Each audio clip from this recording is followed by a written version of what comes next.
Muy buenos días, bienvenidos. Hoy vamos a ver el capítulo de anticuerpos.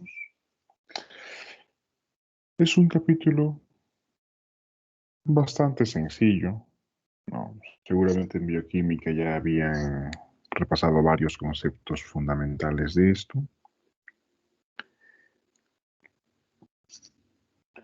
Lo primero que pueden ver en esta diapositiva es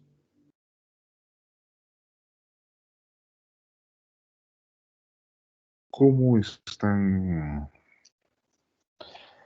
hechas las inmunoglobulinas y cómo se digieren con ciertas enzimas.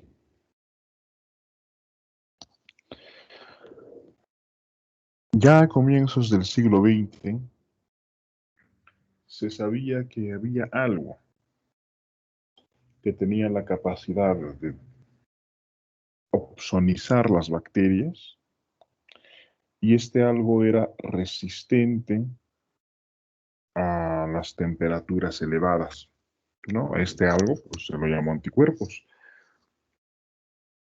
pero no se sabía cómo estaban hechos estos anticuerpos. Entonces, con distintas técnicas se logró primero lo que vemos a la izquierda, cambiando el pH, dando un ambiente reductor. Se vio que estos anticuerpos estaban hechos de cadenas pesadas y ligeras. Esto de las cadenas pesadas y ligeras se pudo determinar mediante una técnica desarrollada en los años 30 por el doctor Tetzelius, ¿no? Una técnica que se llama electroforesis de proteínas, que fue justamente desarrollada en la Alemania nazi.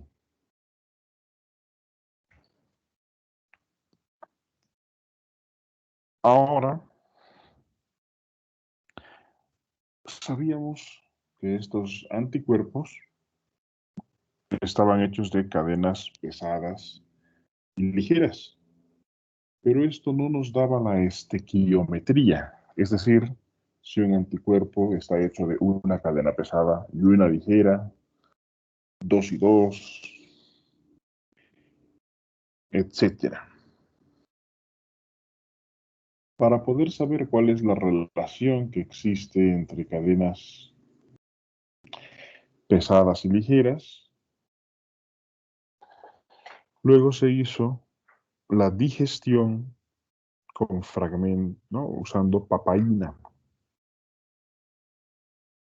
De esta digestión usando la papaína es que se obtienen dos fragmentos que son muy conocidos, el fragmento FAB y el fragmento FC, ¿no? Entonces, cuando vemos en los textos, ¿no?, que se habla, ¿no?, de estos fragmentos FAB y FC, simplemente estamos hablando de la molécula de inmunoglobulina digerida con papaína.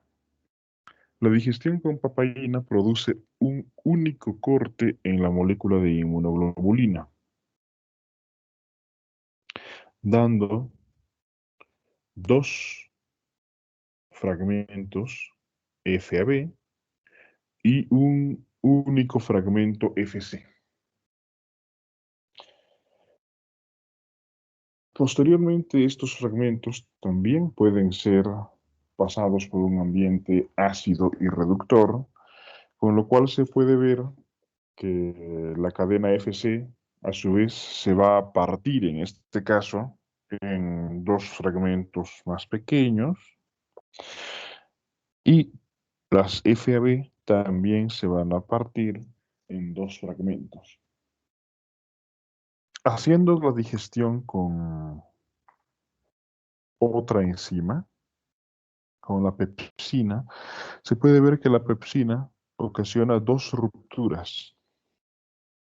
Pero en este caso, la ruptura que ocasiona la pepsina está por detrás del puente disulfuro que une las cadenas pesadas entre sí, de tal manera de que obtenemos un fragmento muy grande, ¿no? La FAB', 2, ¿no? Porque están los dos unidos, ¿no? Es más pesado, y dos fragmentos pequeños que son el P, ¿no? De pepsina, FC'. Tras haber hecho estos experimentos, entonces justamente se pudo determinar que los anticuerpos estaban hechos de una molécula, un heterotetrámero, de dos cadenas pesadas y dos cadenas ligeras. Y a estas moléculas se las llamó inmunoglobulinas. Entonces, los anticuerpos son inmunoglobulinas, hechos de dos cadenas pesadas y dos cadenas ligeras.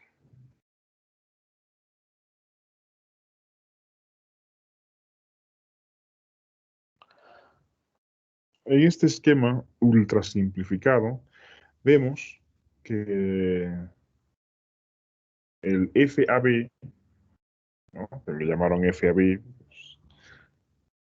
por ser el antigen binding, ¿no? El fragmento de unión al antígeno, hace eso, se une al antígeno. Y la cola, la FC, es la que cumple funciones efectoras, ya que esta FC interactúa con las moléculas del complemento, interactúa con receptores celulares que permiten la fagocitosis, la activación de las células.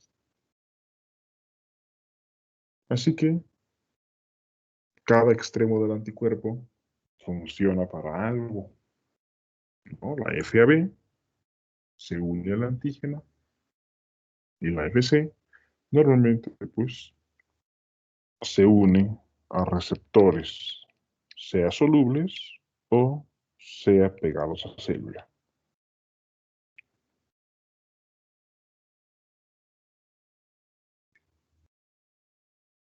Aquí vemos un diagrama un poquito más complejo que nos muestra que en estas moléculas de inmunoglobulina tenemos uniones intercatenarias, que son las que permiten unir las cadenas ligeras a las cadenas pesadas y las cadenas pesadas unidas entre sí, y uniones intracatenarias, que son las que permiten conservar la forma que tiene estas cadenas con uniones dentro de la misma cadena. El resultado de esto es que tenemos una molécula que es bastante flexible. Como se puede ver, como son cadenas de proteína que están unidas por enlaces simples, estos enlaces permiten que haya una rotación de los brazos, que haya un pliegue de los brazos. Si los brazos están en punto fijo, la FC también puede balancearse. Entonces, una molécula de inmunoglobulina no es una molécula rígida que tan solamente pueda unirse cuando el antígeno está en cierta disposición, sino que tiene un notorio margen de flexibilidad, lo que permite adaptarse para poder pegarse al antígeno, incluso si éste tiene una forma tridimensional compleja.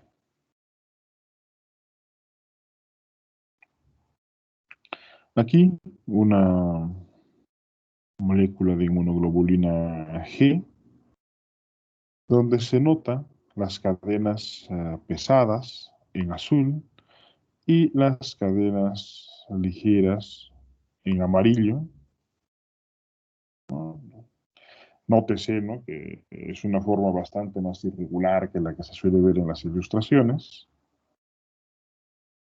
Y como veremos a continuación, en la parte terminal de la unión entre las cadenas pesadas y ligeras, todas estas irregularidades que tiene la superficie de la molécula se tienen que adaptar perfectamente a la superficie del antígeno.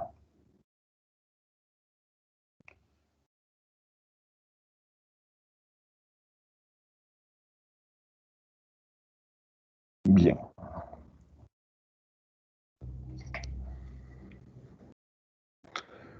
muy seguramente recuerdan el concepto de residuo de aminoácidos de sus clases de bioquímica. Cuando se hace la secuenciación de una proteína, se va obteniendo los aminoácidos de uno en uno. Pues cada uno de esos residuos de aminoácidos se llama residuo. Entonces, una proteína de 100 aminoácidos se dice que tiene 100 residuos de aminoácido. Ahora, en esta diapositiva podemos ver que la secuencia de aminoácidos, como era de esperarse, en las distintas moléculas de inmunoglobulina, tanto en las cadenas ligeras como en las cadenas pesadas, la secuencia de aminoácidos no es la misma. Tiene variabilidad. Pero podemos ver que esta variabilidad no es uniforme a lo largo de toda la cadena de aminoácidos, sino que específicamente hay ciertas regiones, hay ciertas islas que sí tienen una alta variabilidad. Aquí, por ejemplo, pueden ver que hay una región, unos cuantos aminoácidos, una región L1, L2 y L3, que tienen en cada distinta molécula de inmunoglobulina distinta residuo de aminoácido, ¿no? Esto es la variabilidad. Algo similar se puede observar en la molécula de la cadena pesada. Tiene también 3 regiones de alta variabilidad. Y pueden ver que por otro lado tenemos regiones que tienen muy poca variabilidad o incluso ninguna. Por ejemplo, los lugares donde se encuentran los residuos de cisteína que permiten que haya la formación de puentes disulfuro en el anticuerpo, esos lugares normalmente tienen que ser constantes, ¿no? Si no tenemos cisteína en esa posición, ¿no?, en esas dos posiciones dentro de la molécula, entonces no se formaría el puente disulfuro y esto haría que tengamos una molécula de inmunoglobulina con una forma completamente distinta o que no pueda pegarse una cadena pesada a la cadena ligera o las cadenas pesadas entre sí. Entonces, ahora, si han visto esta L1, esta L2, L3, H1, H2, H3, vamos a ver a qué región de la molécula de inmunoglobulina corresponden estas zonas de alta variabilidad. Como pueden apreciar en estas dos vistas, ¿no?, una digamos de frente y otra de perfil, justamente estas regiones de mayor variabilidad están en la parte más distal, ¿no?, en la parte más de la punta de la cadena pesada y de la cadena ligera. Entonces podemos notar cómo justamente estas regiones de alta variabilidad corresponde a la zona que va a tener contacto con el antígeno. Esta zona se llama región determinante de complementariedad, ¿no? Entonces, esta zona de la FAB se llama región determinante de complementariedad, ya que solo depende de esta parte, que es la que de verdad tiene contacto con el antígeno, la especificidad que va a tener este anticuerpo. En cambio, todo el resto de la molécula se constituye en un armazón, en un soporte, para que esta región determinante de complementariedad se una efectivamente al antígeno.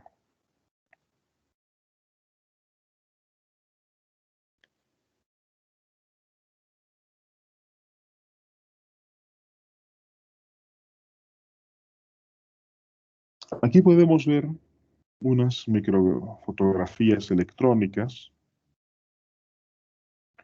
donde se ha hecho la mezcla de un antígeno, en este caso una molécula muy pequeñita, un apteno, ya veremos qué significa un apteno, llamado dinitrofenol, con estas inmunoglobulinas.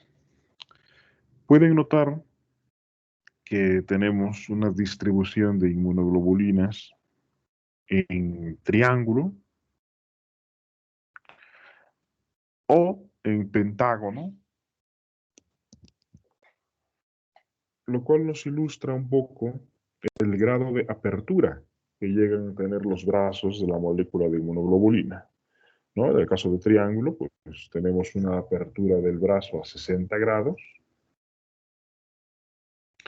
En el caso del pentágono, tenemos un grado de apertura mayor. Entonces, básicamente, una molécula de inmunoglobulina puede incluso llegar a extenderse de forma de que estuviera dispuesta como una letra T, ¿no? Con las FAB sobre un mismo plano, o en un ángulo agudo de 60 grados, ¿no? Como es el caso de la formación en triángulo. Entonces, lo que hemos visto es básicamente esta figura, ¿no? Un grupo de moléculas de inmunoglobulina que están unidas FAB contra FAB gracias a que están unidas a una molécula muy, muy chiquitita, ¿no? Que es invisible en este caso. Ya lo recordarán de bioquímica que había clases y subclases de inmunoglobulina. Existen 5 clases de inmunoglobulinas. Como mnemotécnicos se suele usar la palabra GAM-D, ¿no? Inmunoglobulinas G, A, M, D y E, ¿no? Son 5 clases de inmunoglobulina. También notarán que la clase de inmunoglobulina está determinada por la cadena pesada. Es decir, existen 5 clases de cadenas pesadas. En cambio, las cadenas ligeras son solamente 2, indistintamente de cuál sea la clase de la inmunoglobulina. Hay cadenas ligeras kappa y lambda. Bien, pero también las cadenas pesadas tienen sus respectivos nombres en griego, que justamente corresponden a las letras, ¿no? Que acabamos de mencionar en los nombres. Así que la cadena pesada de la inmunoglobulina G es la cadena pesada gamma. De la A, alfa, de la M, mi, de la D, delta y de la E, epsilon. Esto para que simplemente no se vean sorprendidos de que los receptores de inmunoglobulina no sea receptor de IgG, es receptor gamma, ¿no? Cada una de estas clases de inmunoglobulina tiene ciertas características. Es más, la inmunoglobulina G tiene 4 distintas subclases: G1, G2, 3 y 4. con ciertas peculiaridades que van a poder repasar tranquilamente en los cuadros que se encuentran en el texto. Difieren en detalles como capacidad para poder unirse al complemento, capacidad de atravesar la barrera placentaria, incluso en la capacidad de poder intercambiar, ¿no? De poder romper el puente intercatenario de las cadenas pesadas y tener inmunoglobulinas mixtas, ¿no? Que es el caso de las inmunoglobulinas G4. También tenemos en la inmunoglobulina A dos subclases, A1 y A2. De estas inmunoglobulinas, la IgA1 se presenta fundamentalmente en plasma y la A2 es la que forma las inmunoglobulinas A secretadas, ¿no? Entonces también tienen una diferencia de función. Las otras, la IgM, la IgD y la IgE, no tienen subclases, ¿no? Son una única clase.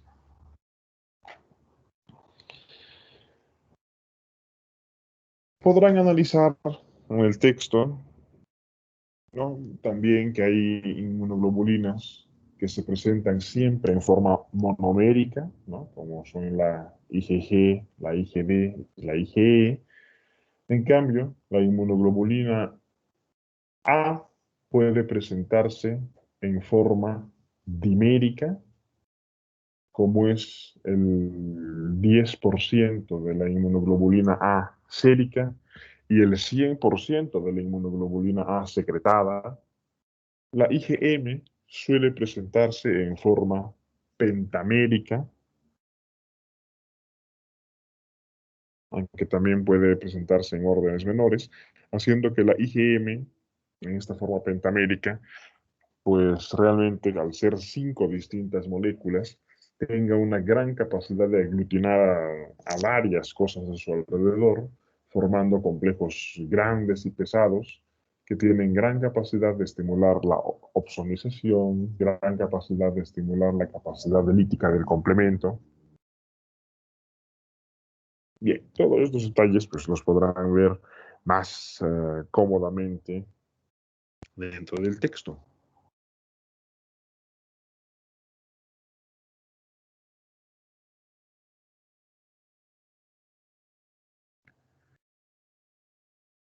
Aquí les muestra unas diferencias de la estructura en distintas clases de inmunoglobulina.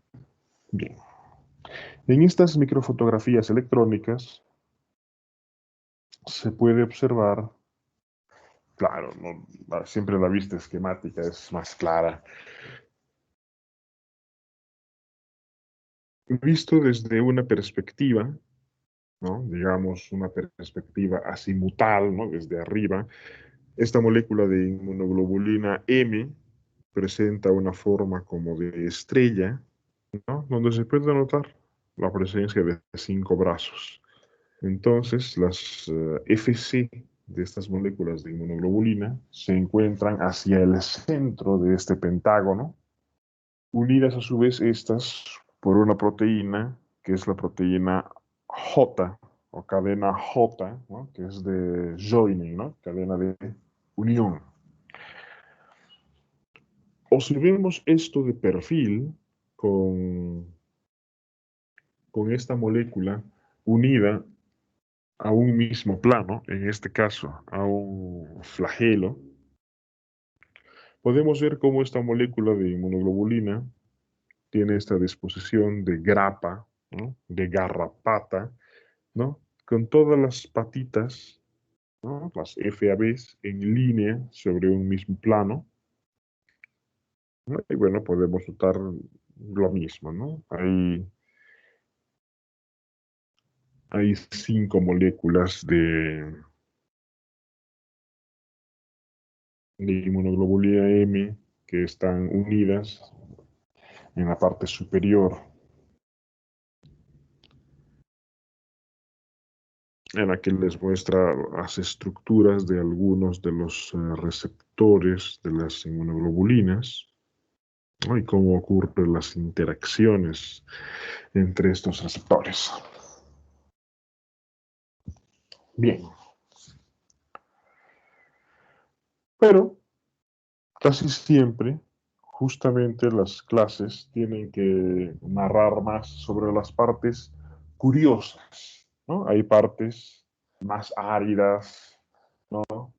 Cuánto pesa una inmunoglobulina G, a qué receptores se une, cuál es la que más activa el complemento, cuál es la que tiene mayor concentración en el suero, cuál es la que se produce más en el cuerpo cada día. Cosas pues, que son un poquito aburridas y que tienen que ver en el texto.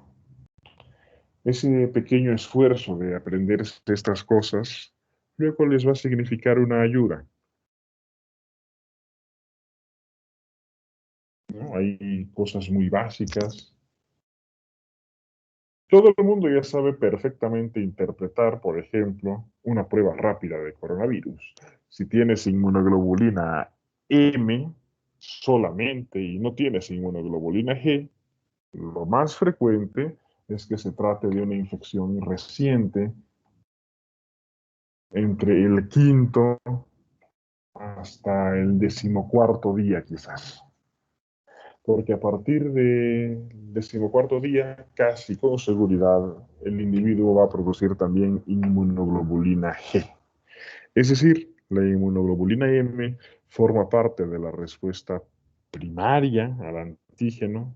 En cambio, la inmunoglobulina G y las otras inmunoglobulinas forman parte de la respuesta secundaria, ¿no? Entonces, esos detalles. O que si yo saco una muestra a un feto, ¿no? Saco la muestra de sangre y miro que tiene este bebé inmunoglobulina G contra algo, eso no significa que el bebé haya conocido esa infección. Son inmunoglobulinas G seguramente pasadas por la madre. Pero si el bebé tiene inmunoglobulina M, con certeza esa inmunoglobulina ha sido producida por el propio bebé y es él el que se encuentra infectado, ya que la inmunoglobulina M es incapaz de atravesar la placenta. Todos estos ricos detalles los van a observar leyendo, ¿no? Se los hago notar ahora para que estén atentos a darse cuenta de estas cosas. Son detalles interesantes, ricos, que les van a permitir, sobre todo, hacer una correcta interpretación de pruebas de laboratorio y a comprender un poco la fisiología de la actuación de los anticuerpos en la respuesta inmunológica. Pero lo interesante, en verdad, no es que se los explique todo, sino que primero lean, saquen sus conclusiones y seguramente tendrán dudas. Entonces me las hagan conocer. Es por eso que siempre les ruego que si es posible, lean el tema antes, para que así la clase se vuelva en un resumen de repaso, para que así la clase se convierta en un ambiente para poder despejar dudas, ¿no? Para poder resolver preguntas y no simplemente en un monólogo. Bien, aquí podemos observar el traspaso de inmunoglobulina G de la madre al feto. Existe un receptor que se llama este FcRn, ¿no? Que es el receptor neonatal de fracción cristalizable, que tiene la capacidad de unirse a la inmunoglobulina G.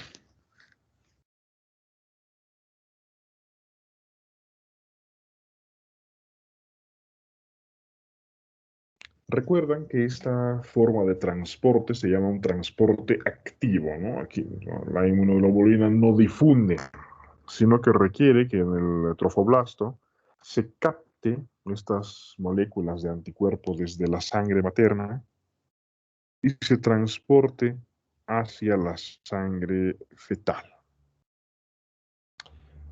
Entonces, de esta manera, específicamente esta inmunoglobulina G es llevada de la madre al niño,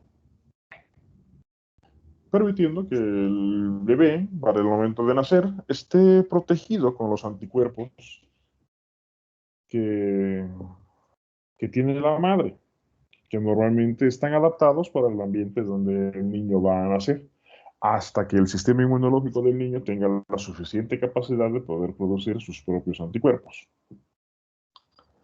¿No? Hay que destacar que los niños tienen una respuesta de anticuerpos normalmente más débil y menos específica que la respuesta de los adultos, toda vez que el sistema inmunológico de los niños realmente es más inmaduro y hacen falta varios años, e incluso hasta 10 años, para que un niño tenga una respuesta inmunológica similar a la de un adulto.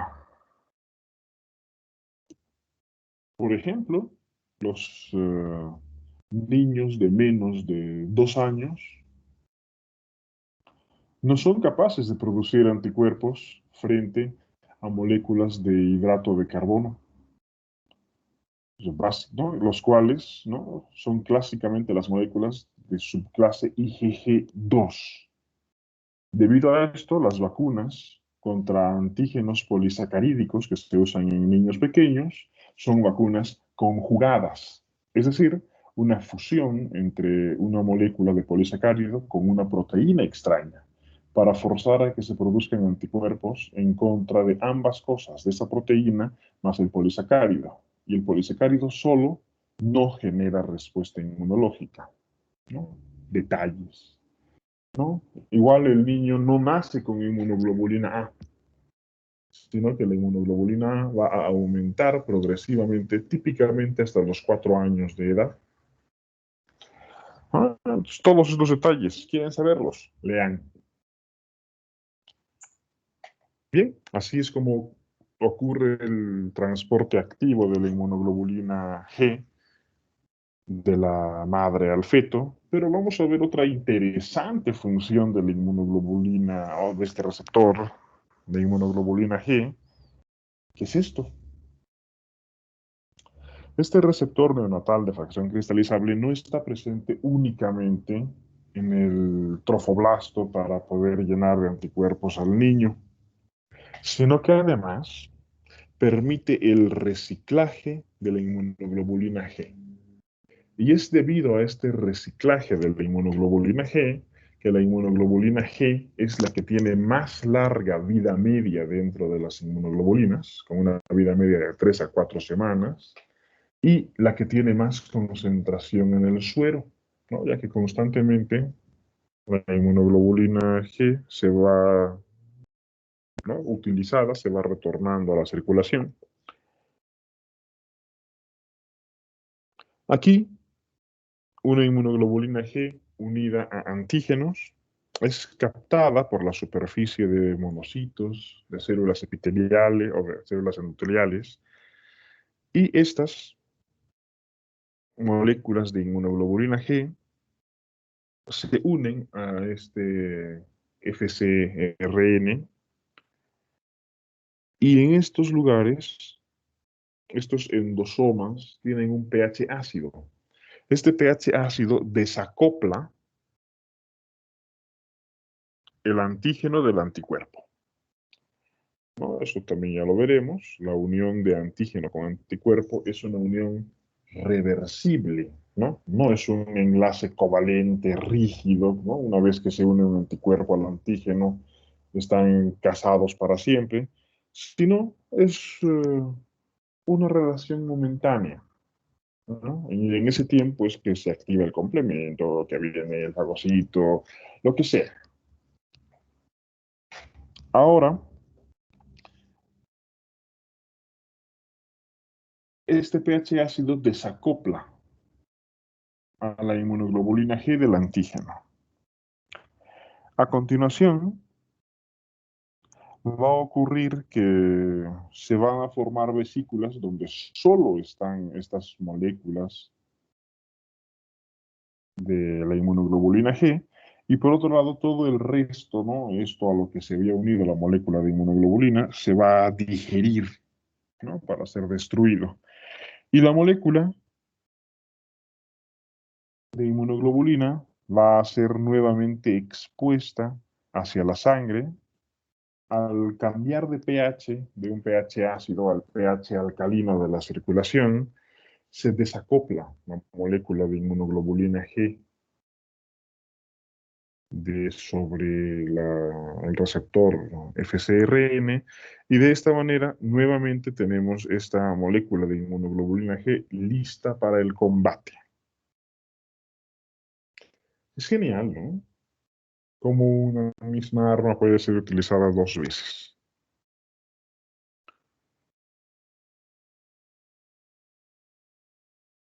Bueno, aquí les muestra la unión, ¿no? Del receptor neonatal a la molécula de inmunoglobulina G de una rata.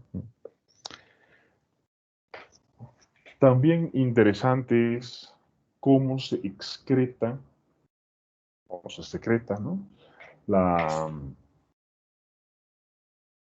molécula de inmunoglobulina A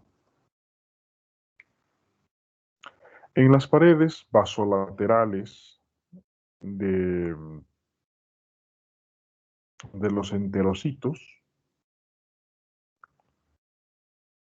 Hay un receptor que es el receptor de inmunoglobulina polimérica, ¿no? El receptor poli-IG. Este receptor de inmunoglobulina polimérica específicamente se une a la inmunoglobulina A que sea dimérica. Esta inmunoglobulina A dimérica corresponde básicamente a la inmunoglobulina A subclase 2. Entonces, ahora esta molécula de inmunoglobulina A, capturada por este receptor, es endocitada y posteriormente exocitada en el lado apical, ¿no? En el lado luminal de este enterocito. Y lo interesante es que en este caso el receptor es fragmentado, ¿no? El receptor se va a la mayor parte de este receptor poli-IG pegado a la molécula de la inmunoglobulina. Y a este fragmento se lo llama componente secretor. Este componente secretor básicamente es una molécula resistente a la digestión proteica que justamente recubre las zonas que eran susceptibles a la digestión de la inmunoglobulina. De esta manera, la inmunoglobulina queda protegida de la propia acción de las enzimas digestivas del individuo y también de las enzimas proteolíticas de los gérmenes que se encuentren en la luz intestinal. Así pues, las moléculas de inmunoglobulina A secretadas vienen con un chaleco antibalas, ¿no? Que hace que la parte efectora, la parte FC, permanezca completamente protegida.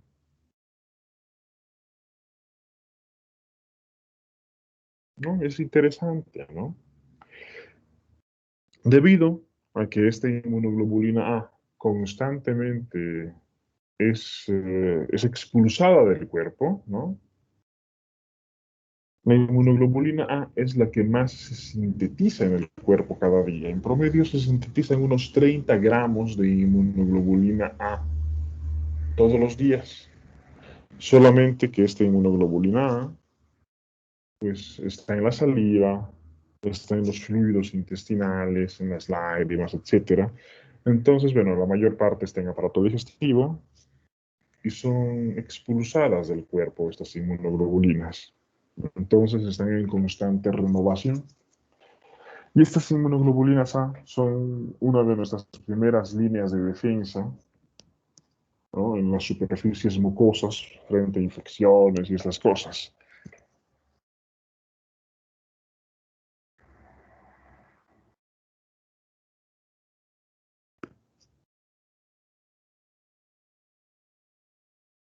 Bueno, y aquí comienza a explicarse una de las partes más bonitas. ¿Cómo es posible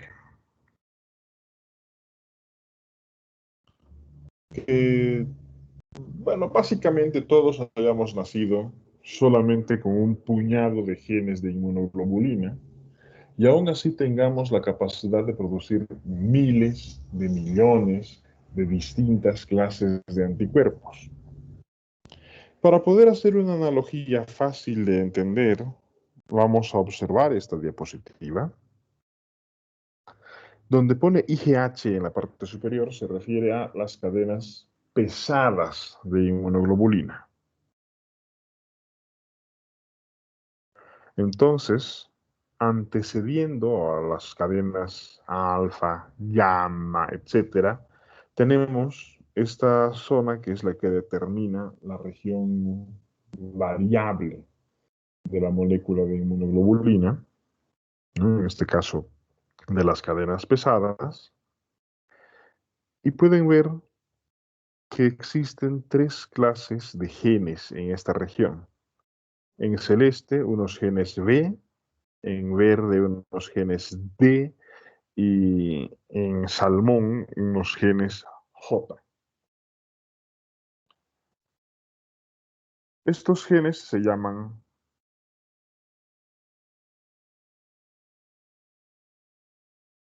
variabilidad, diversidad y unión.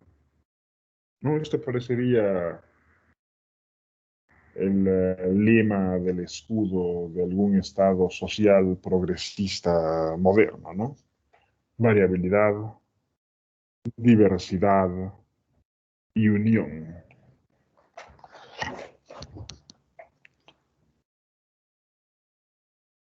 Aquí pueden ver que hay 40 distintos genes de variabilidad, 23 genes de diversidad y 6 genes de unión, ¿no? Entonces todos nacemos con este repertorio. Tenemos varios genes de una clase, varios genes de la otra, varios genes de la otra.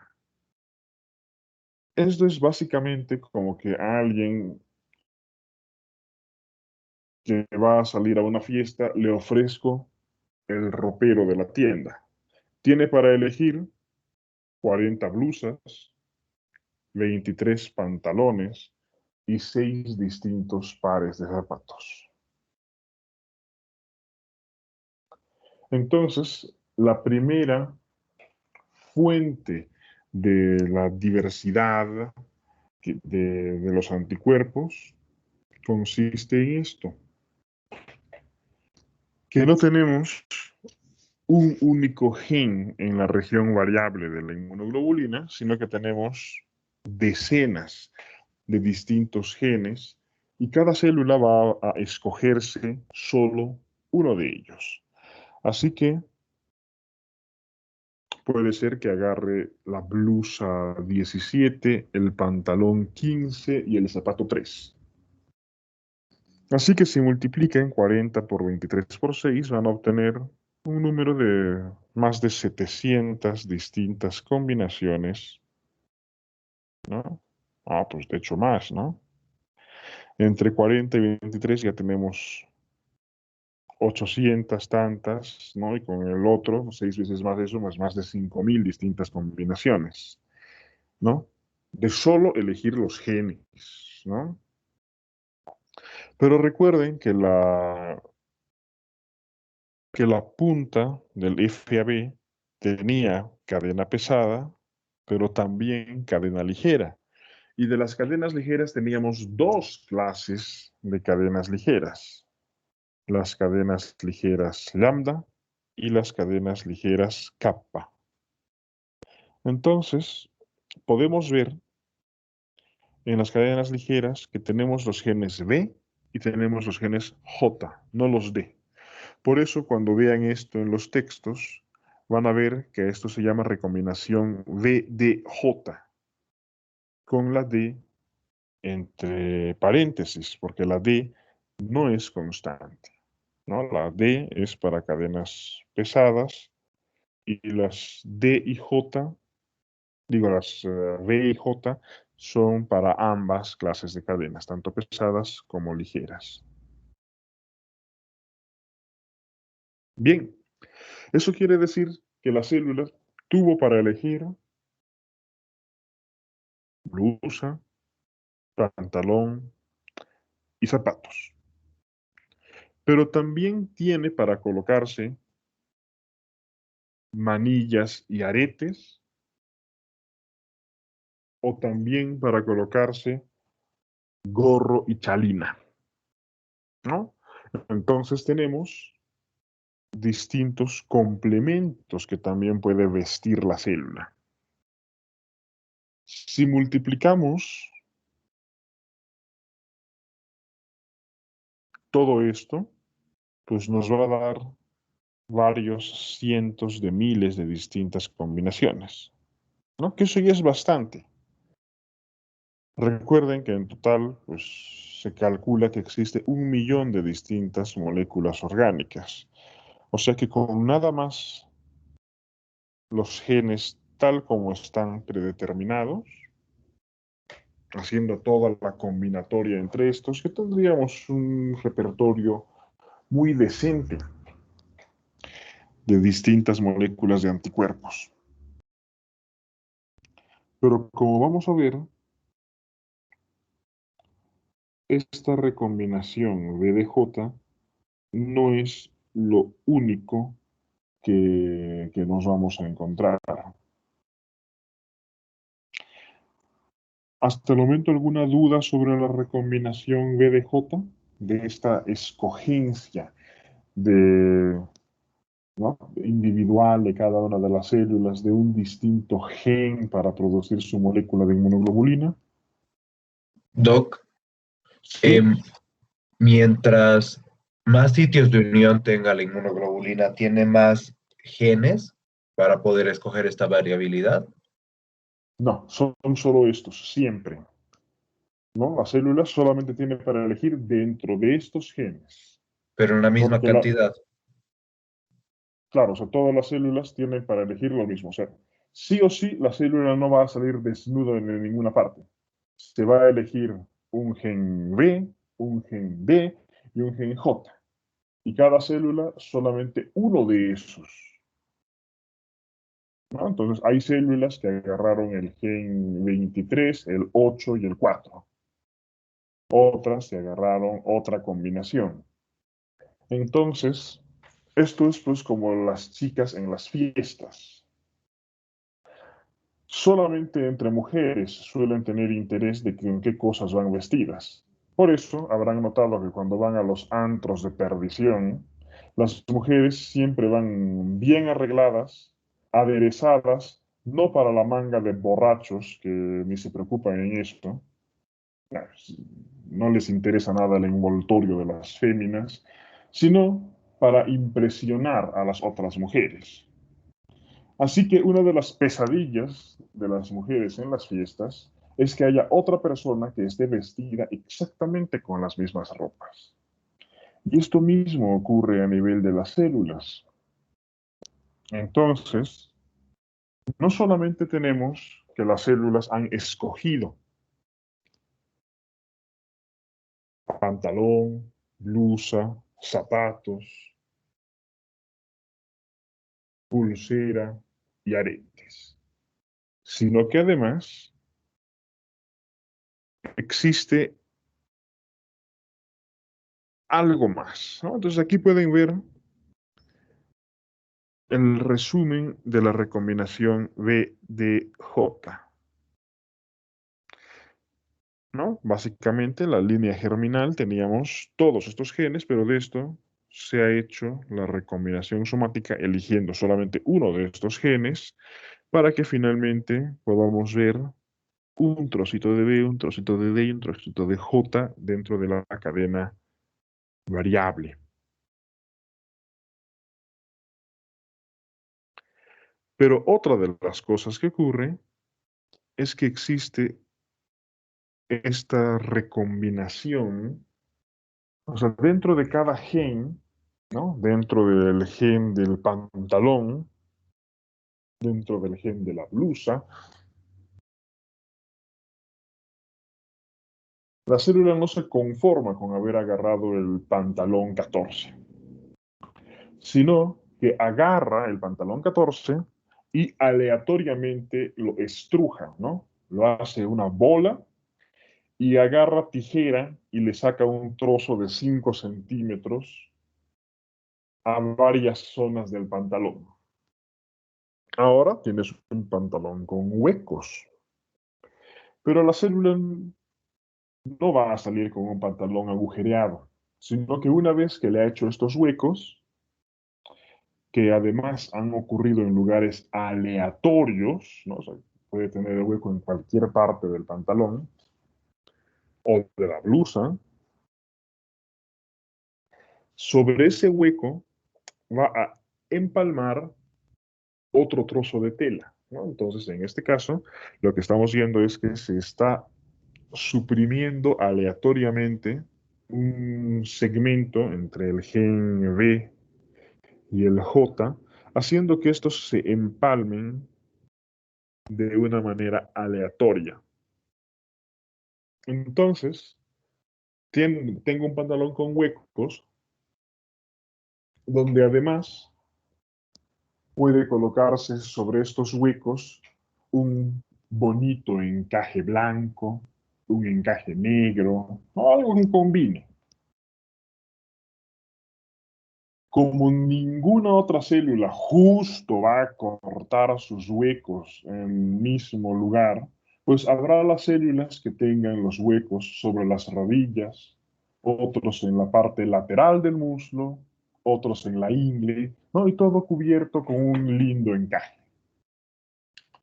Entonces, de forma también aleatoria, va a ocurrir que esta célula se va a encontrar con antígenos que justo van a ser captados por el encaje que se encuentra en la ingle y otros que van a considerar eso una indecencia y entonces no va a haber esa unión. Bien, así que como cada célula tiene la capacidad de personalizar la ropa que se sacó, ¿no? En este caso de hacer que sea un gen único, ¿no? Que ha sido editado para que tenga una secuencia de nucleótidos aleatoria y básicamente irrepetible, porque puede ocurrir no solamente una secuencia aleatoria, sino insertada en un lugar aleatorio entre un gen y otro. Esta unión imprecisa entre los segmentos de los exones, ¿no? La parte que va a codificar la proteína, es lo que aumenta tan grandemente la cantidad de distintas moléculas de inmunoglobulina, llegando a ser pues miles de millones de distintas moléculas de inmunoglobulina, ¿no? Habiendo partido con simplemente un único número de genes. Así que ya pueden imaginárselo, ¿no? ¿Tienes miedo de que vayas a la fiesta y haya justo alguien con la misma vestimenta? Pues nada, para eso tutoriales de YouTube de cómo se pueden modificar las blusas. No le hago una raja a la blusa hasta el ombligo y le pongo ahí un encaje. No, agarro los zapatos y le pongo un rozoncito de no sé qué forma. Agarro el pantalón y le hago una grieta en el costado para que se vea como la raja de una falda, lo que sea. Entonces, todas estas personalizaciones van a hacer que la vestimenta de cada célula para salir a esta fiesta para poder cazar un antígeno sea única.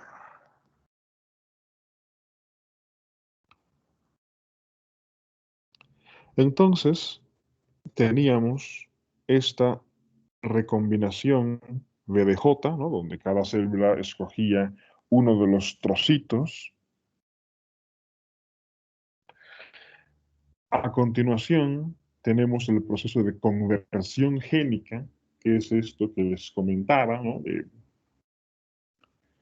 que cada célula edita a los genes VDJ que había escogido. Y ahí ya tenemos una molécula de anticuerpo funcional, ¿no? Tenemos el receptor de inmunoglobulina, ¿no? Este receptor de la célula B en la superficie de las células B, y ya están estas en circulación. Y lo que va a ocurrir es que esta célula B se va a encontrar con antígenos. Fíjense que lo que permite que la célula sepa si ha hecho un match, ¿no? Si se ha encontrado con un antígeno que se une bien a ella, es eso mismo. Es si la célula permanece unida al antígeno o no. Porque si sí permanece unida bien al antígeno, esto va a estimular a la célula para que se multiplique y tengamos más de lo mismo. Y si por el contrario no ha habido una buena unión con el antígeno, entonces no pasa nada. Dentro de las células que sí se han unido al antígeno, va a ocurrir un nuevo proceso que se llama la hipermutación somática. Fíjense, otra forma de aumentar la diversidad de los anticuerpos. En la hipermutación somática, si lo recuerdan, teníamos estas regiones, estas islas, ¿no? L1, L2, L3, H1, H2, H3, pero también vieron de que había un poquito de diversidad a lo largo de todas las demás regiones del anticuerpo, ¿no? No únicamente de la cadena variable, ¿no? Sino en cada una de las otras partes también existen cambios en los residuos de aminoácidos. Y esto se da en esta hipermutación somática. Aleatoriamente y de forma sutil, se van a cambiar aquí los aminoácidos de las otras regiones que no eran estas islas de gran variabilidad. Entonces, en este proceso de hipermutación somática, estas otras regiones van a ser cambiadas. Y tenemos dos frutos de eso, básicamente. O ese cambio aumenta la afinidad, o ese cambio disminuye la afinidad, ¿no? Perdónenme aquellos que tengan inclinaciones social feministas y personas con esa clase de tendencias. No, las cosas que hago las digo simplemente por la vivencia cotidiana que tuve, sobre todo en mi temprana juventud, viendo los ejemplos prácticos de mis compañeros en su movimiento, en los distintos estratos de fiestas y cosas de estas, ¿no? Y es por eso que les digo, ¿no? Que fundamentalmente son las chicas las que tienen ese tipo de conductas, ¿no? Y los varones, no. No sé si eso ha cambiado, ¿no? Está muy de moda.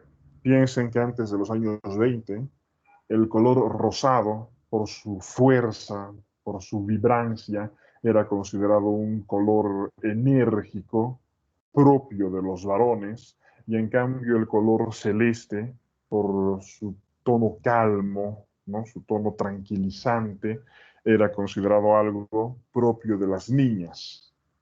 Y entonces llegó la revolución feminista de los años 20 y dijeron, no, las niñas tienen que vestir de rosado, tienen también derecho, ¿no? También son enérgicas. Y también estaría bien que los niños vistan con celeste, ¿no? Porque los niños no son fieras que estén correteando por ahí, también hay niños calmos. Y fíjense que ese estereotipo es el que permanece hasta ahora, ¿no? Donde se considera que lo rosado es femenino y lo azul es masculino. Pero era todo lo contrario hace 100 años. Así que nadie me venga con estereotipos de género, les cuento las cosas tal y como son y punto. Ya. Entonces, fíjense, en esta fiesta, cada chica ya se ha visto quién la está mirando. Díganme que sobre todo las chicas no se dan cuenta de eso. Obviamente, pues son los que están más pendientes. Los varones tienen mucha menos tendencia a fijarse quién se estará fijando en ellos, ¿no?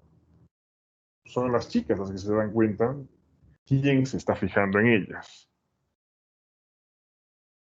Ahora, ¿qué tenemos? La chica ya sabe quién se fijó en ellas, ¿no? Esto es la afinidad, ¿no? La afinidad antígeno-anticuerpo. Pero ahora toca salir a bailar.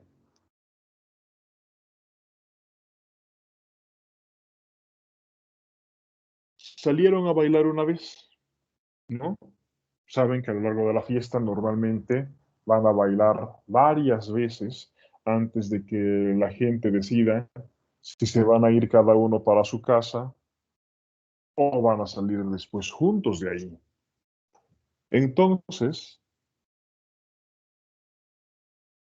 se encontraron el antígeno y el anticuerpo, y en este caso, el anticuerpo se está fijando qué parte le está mirando el antígeno. Tal vez al antígeno le gusta bastante el busto. Tal vez el antígeno hace lo necesario para poder mirarle hacia atrás. O tal vez simplemente es un antígeno que le gusta mirarle el peinado y mirarle los ojos. ¿Quién sabe? ¿Y qué va a hacer entonces? Si repetimos esta escena muchas veces, lo que va a pasar es que aquellas células, ¿no?, que habían retocado su blusa, si lo que ve es que el antígeno se fija en el busto, ¿no? Siempre le baja la mirada, ¿qué hago?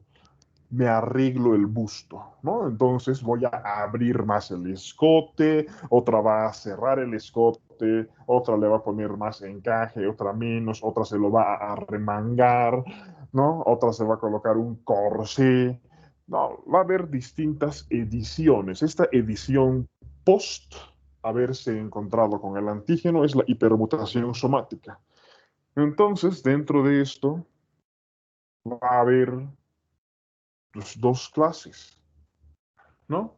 Puede que justo se haya encontrado, esto es más difícil que encontrarse un perro verde, pero se haya encontrado con una célula muy decente que quiere, ¿no?, este antígeno unirse a una célula muy decente.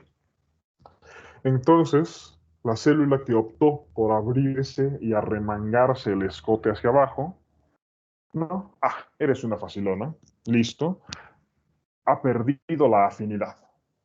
Pero también puede perfectamente ocurrir lo contrario. ¡Wow! ¡Qué maravilla! ¿No? De verdad, no pierdes esta oportunidad. Entonces, esta edición en la hipermutación somática determina un aumento de la afinidad y de la especificidad del anticuerpo. Eso lo veremos más adelante cuando veamos la interacción antígeno-anticuerpo. Pero como ya lo saben, el resultado es la producción de millones y millones de distintas clases de anticuerpos, y cada vez que ocurre una nueva exposición, por ejemplo, cuando alguien se vacuna por otra vez más con una vacuna, esto va a provocar que se produzca no solamente una respuesta más rápida y más intensa, como habíamos visto en el capítulo anterior, sino además una respuesta más específica. Porque cuando se produjeron los anticuerpos la primera vez, de estas células productoras de anticuerpos se escogieron aquellas células que producían los anticuerpos más afines, y estas son las que más se han activado y más se han multiplicado, ¿no? Un mecanismo darwinista clásico, ¿no? Selección natural. Las células más afines son las que más se multiplican. Pero esas células más afines, que más se han multiplicado, a su vez, van a tener este proceso de hipermutación somática. Entonces va a haber una evolución, y dentro de esta evolución va a haber evoluciones favorables y no tan favorables. Las que son más favorables van a ser las que se van a activar y van a continuar multiplicándose, y las variantes menos favorables van a ser desechadas finalmente. De esta manera, al final, no voy a producir un montón de anticuerpos paja, un montón de anticuerpos espantapájaros, ¿no? Que tienen poca utilidad, sino de verdad el organismo va a dedicarse a la producción de los anticuerpos que más cabalmente tienen la máxima capacidad de poder unirse al antígeno. Y ya está. Son esos los que circulan en nuestro cuerpo 20 años después de habernos puesto la vacuna del tétano siendo niños.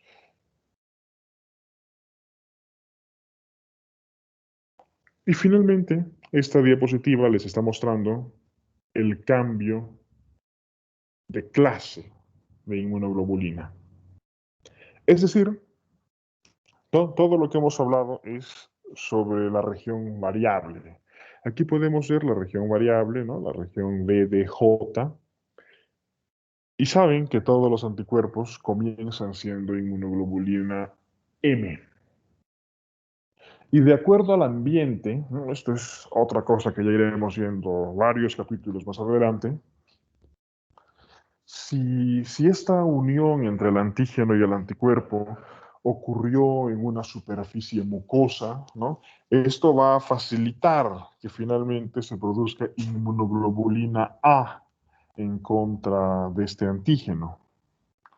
O si por el contrario, este cambio ocurrió en medio de la circulación, será más fácil que se produzca una inmunoglobulina G, ¿no? Y de acuerdo al tipo de antígeno que sea, una subclase G1 quizás, G3, ¿no? Si son antígenos proteicos, G2 o G4 si son antígenos de carbohidrato, y así. Entonces, de acuerdo al contexto, ya no vamos a querer una inmunoglobulina M, sino una inmunoglobulina más específica para la clase de antígeno que estoy lidiando. Aquí entra la recombinación de cambio de clase. En la recombinación de cambio de clase vamos a conservar la región variable y vamos a sustituir toda la región constante. Entonces voy a tener la región variable, que originalmente era con inmunoglobulina M, y voy a sustituir, voy a cambiarle el cuerpo, ¿no? Solamente me voy a quedar con esas manos que tocaban al antígeno, y voy a sustituir completamente el cuerpo por otro cuerpo distinto. Entonces, puedo tener anticuerpos de distintas clases que se unen exactamente a un mismo tipo de antígeno, ¿no? En eso consiste la recombinación de cambio de clase. Muy bien, esas son todas las diapositivas. ¿Alguna duda? ¿Alguna pregunta? ¿Algún comentario? ¿Les han servido mis analogías para poder hacer menos árido el asunto? Sí, Denme doctor. retroalimentación, por favor.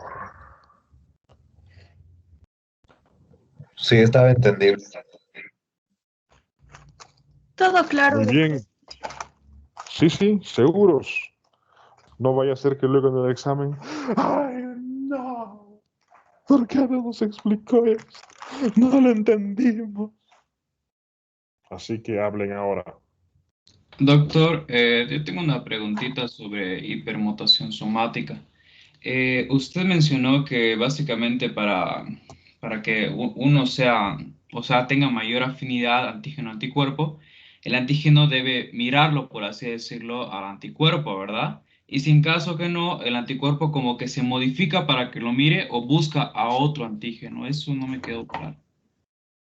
Sí, bueno, dense cuenta de que las células no tienen conciencia, ¿no? Es un proceso aleatorio. Entonces, mientras la célula no se ha activado, no pasa nada, ¿no? Está así como, tal como salió de su conversión génica, ¿no? ¿No? Con su blusita, con sus zapatitos, así con todos sus remiendos, nada más. Una vez que ya salió al baile, se van a encontrar los antígenos y los anticuerpos. Habrá antígenos con los que solamente crucen las miradas y se hagan una mueca de desprecio, y otros con los que se va a unir. En ese momento de que ocurre la unión, lo que intenta la célula, ¿no? La célula ya se ha activado, ha habido unión. En ese momento de la unión, es en ese momento, ¿no? Que la célula se va a mojar el dedo, se va a peinar la ceja, se va a soltar la cola, ¿no? Se va a hacer todos los ajustes. Obviamente esto sin saber si eso va a ser del agrado de su pareja o no. Entonces, recuerden que el antígeno es el mismo, ¿no? O sea, básicamente las células han ido a cazar al chico rico, ¿no? Y no saben qué es lo que le gusta a ese chico rico, ¿no? ¿No? O sea, igual lo que le gusta a ese chico rico es alguien que tenga la espalda más grande de él y un bíceps del tamaño de su muslo. No, no lo sabes. Pero, ¿no? El antígeno es el mismo, ¿no? Pero cada célula ha ido distinta, ¿no? Para ver cuál se une a ese antígeno. Una se unió, perfecto. Pero se unió 3 minutos de baile y se han separado. La célula ahora quiere llevarse al chico a casa. Así que todas las que han bailado con el chico van a empezar a hacerse retoques. Van a ir al baño, se van a colocar su sombra azul en los ojos, sus pestañas postizas de medio metro, se van a colocar las esponjas en el jean, van a hacer lo que sea. Algunos de esos cambios van a impedir que se lleven el chico a casa. Las que hagan eso, pues ya está, pues fin de la historia, ¿no? Game over. Pero también habrá aquellos cambios que sean los mejores. Y dentro de estos cambios que son mejores, habrá uno que de verdad convenza al chico de irse con la célula.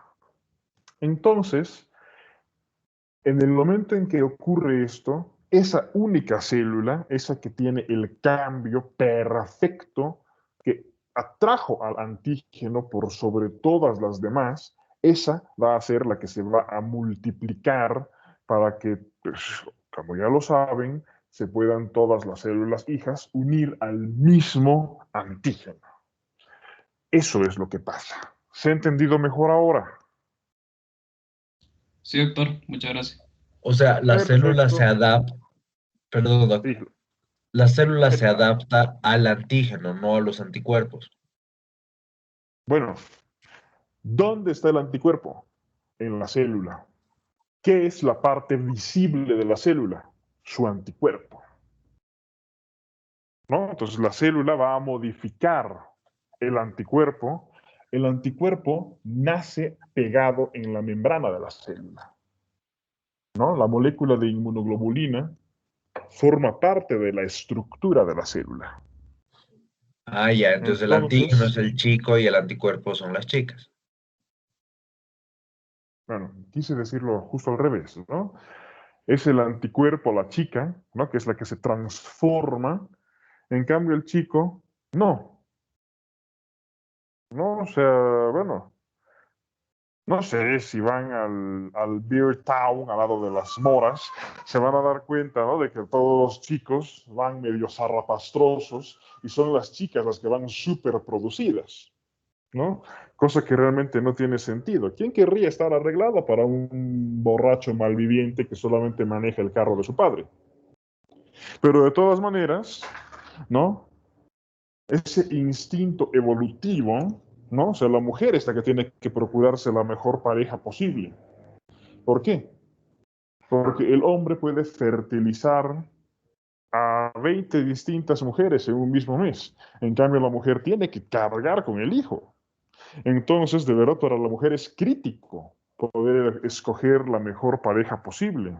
Va a estar la mujer clavada con un bebé en su vientre y va a estar en ese momento ella sin poder valerse por sí misma, sobre todo al final del embarazo y luego del nacimiento. Entonces, evolutivamente, lo que suele ocurrir es que son las hembras las menos vistosas y son los machos los que tienen que seducir a las hembras.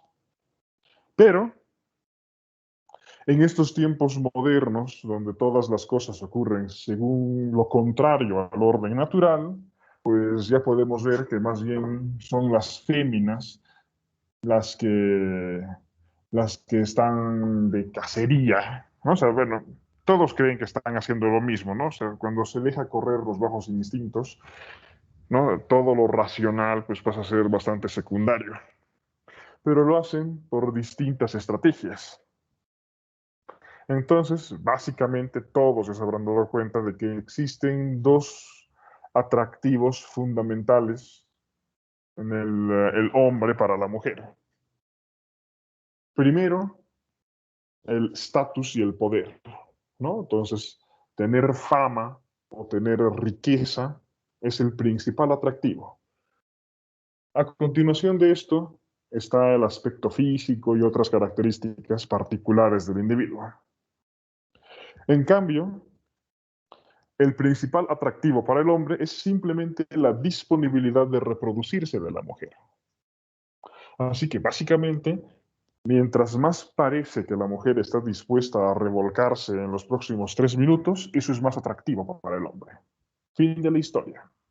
Obviamente, ¿no? Esto es una cosa súper simplista y todo esto, pero si lo queremos traducir esto en lenguaje linfocito, ¿qué le interesa al linfocito B? Su propósito es ser capaz de secuestrar al antígeno, ¿no? Te entró el coronavirus, ¿no? Todos los coronavirus son iguales unos a los otros. ¿Qué es lo que te interesa? Encontrar esa combinación perfecta, ¿no? Esa llave cerradura que ¡pac! Capture al coronavirus y le impida seguir multiplicándose e invadiendo tu cuerpo.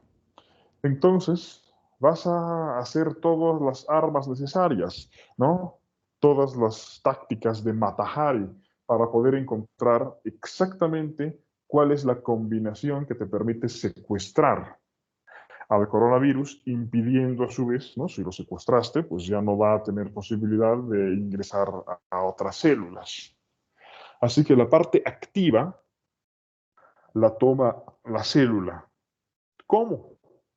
Modificando su anticuerpo para que su anticuerpo calce perfecto a lo que se una al antígeno. ¿Vamos bien? ¿Se entiende? Ese es Sí, el doctor. orden natural de las Ahora sí, cosas. Muy bien. gracias. Muy bien. ¿No? Para más lecciones sobre ética, moral, desde el punto de vista inmunológico, hagan clic en el siguiente enlace.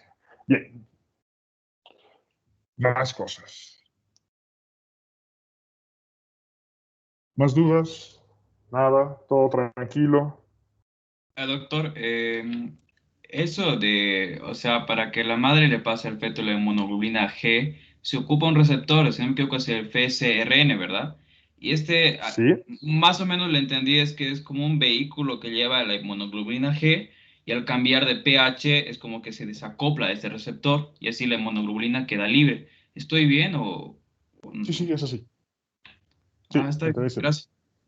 Perfecto. ¿Más dudas? Recuerden que no me tendrán por una semana.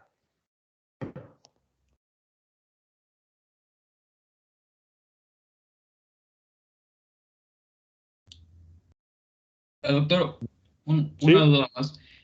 Sobre las inmunoglobulinas, la G dijo que era la gamma, la A la alfa, la D la delta, la E epsilon y la M, ¿cuál era? E epsilon y M es mi. MIP. Mi. Ya sabes, la unión de la letra I con la letra U. Mi. Sí, no, ya sé que no es mi culpa que no les enseñen griego en la escuela. Pero básicamente es el mismo sonido que la U francesa. I. Mi.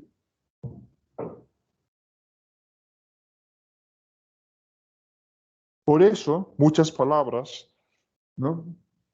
Si se han dado cuenta, la letra Y, la Y, vale al mismo tiempo como U que como I. ¿Se han dado cuenta de eso?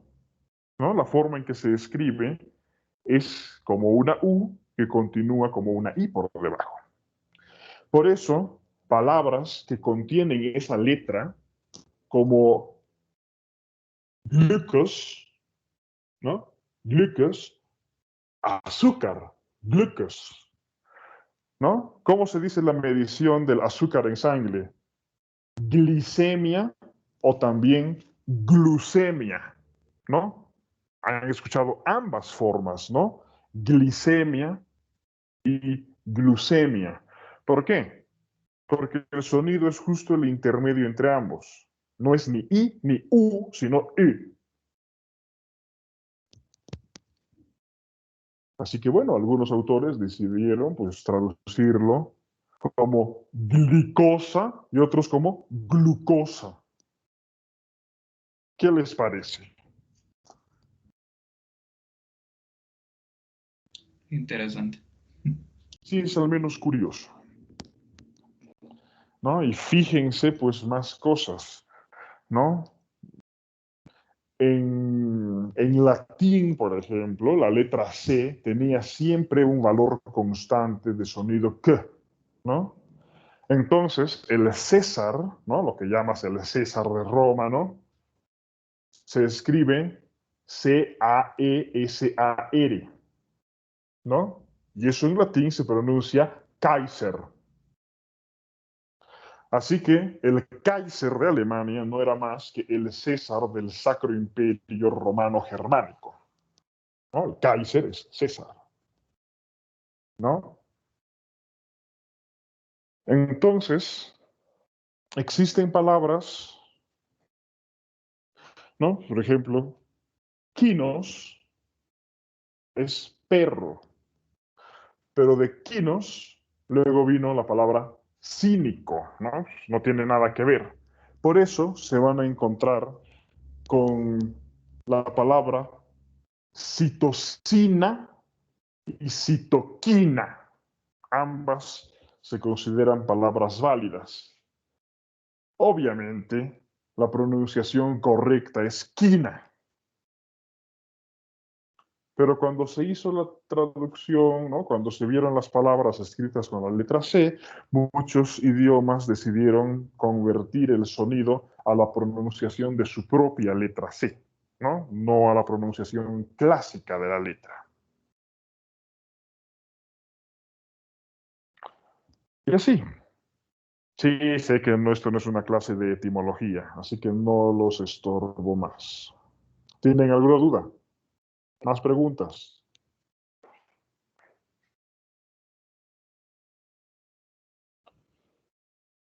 No, nada. Excelente. Que tengan un excelente fin de semana. Descansen bien, estudien, aprovechen. Ya estamos en otoño, ¿no? Cada vez nuestra clase se va a hacer más de noche, ¿no? Ya nos va a llegar a amanecer pasando clases. Cuídense. Hasta luego. Chao, chao. Gracias, doctor. Hasta luego. Gracias.